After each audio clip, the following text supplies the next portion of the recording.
کہ ایک شخص ایسا ہے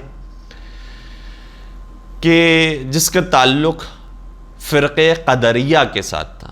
فرقہ قدریہ کے ویسے بہت سارے عقائد تھے، جس میں سے ایک عقیدہ ان کا یہ تھا کہ پروردگار عالم نے جب انسان کو بھیج دیا ہے تو اس کو قضاء و قدر کے ساتھ بھیجا ہے.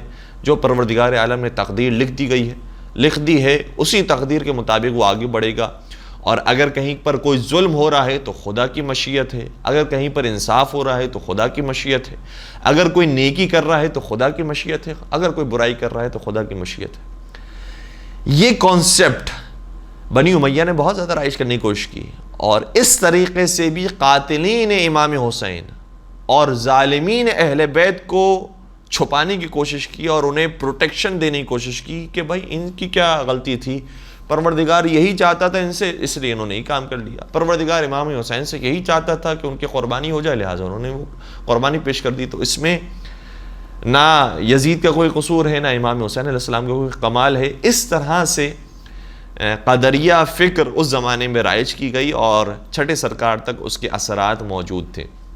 جبکہ آپ سبھی جانتے ہیں آج اس کا جواب دینا بہت آسان ہے اور مختلف انداز سے اس کا جواب دیا جاتا ہے کہ اگر کوئی یہ دلیل دیتا ہے کہ جو ہونا تھا وہ خدا نے پہلے ہی سے لکھ دیا تھا اور ویسا ہی ہوا، تو پھر ہمارے اوپر بھی کوئی اعتراض یہ نہ کرے. اگر ہم یزید پر لعنت بھیجتے ہیں تو یزید پر لعنت بھیجنا یہ خدا نے ہماری تقدیر میں لکھ دیا تھا اس لیے ہم بھیج رہے ہیں.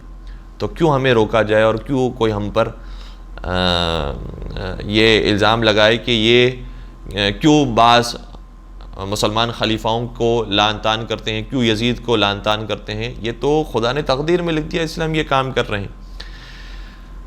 تو اگر تقدیر اسی طریقے سے تو اس کا یہ جواب ہے. پھر اسی طریقے سے بعض علماء نے اس طرح سے بھی بات کو سمجھایا کہ اگر کسی کو سمجھ میں نہ آئے کہ تقدیر کیا ہے تو اسے کہو کہ تم میرے قریب آؤ اور پھر اسے ایک چاٹا مارو اور اسے ایک تماچا مارو.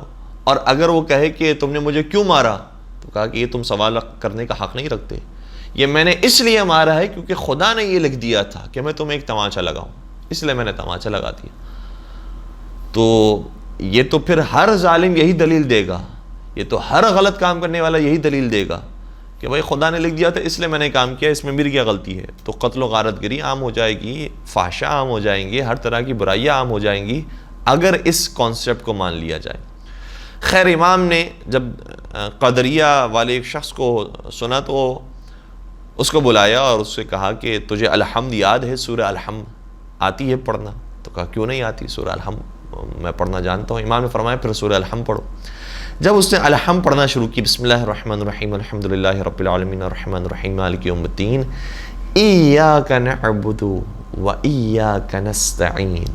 جب اس آیت پر پہنچا تو امام نے فرمایا رک جاؤ. کیا تجھے اس کا مطلب معلوم ہے؟ کہا کہ فرزند رسول کا مطلب یہ ہے کہ ہم صرف تیری عبادت کرتے ہیں اور ہم صرف تجھ سے مدد چاہتے ہیں.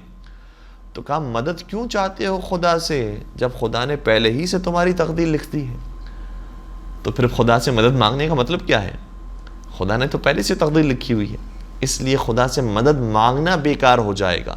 اور اگر ہم اس جملے کو اور زیادہ پھیلائیں اور جو اصول دیا ہے امام نے اس کے اندر اور مثالوں کو شامل کر دیں تو خدا سے دعائیں مانگنا بیکار ہو جائے گا، خدا سے مدد طلب کرنا بیکار ہو جائے گا، خدا کے سامنے گڑ گڑانا بیکار ہو جائے گا، خدا کے سامنے فریاد کرنا بیکار ہو جائے گا، ساری دعاؤں کا مفہوم ختم ہو جائے گا، سارے مناجات کا مفہوم ختم ہو جائے گا. قرآن کریم کے اندر جتنی آیات دعائیہ آیات ہیں، ربنا آتنا فی الدنیا حسنہ، ان سب کا مطلب ختم ہو جائے گا اگر ہم یہ کہیں کہ خدا نے جو لکھ دیا ہے وہی ہوتا ہے اور اس کے علاوہ کچھ نہیں ہو سکتا.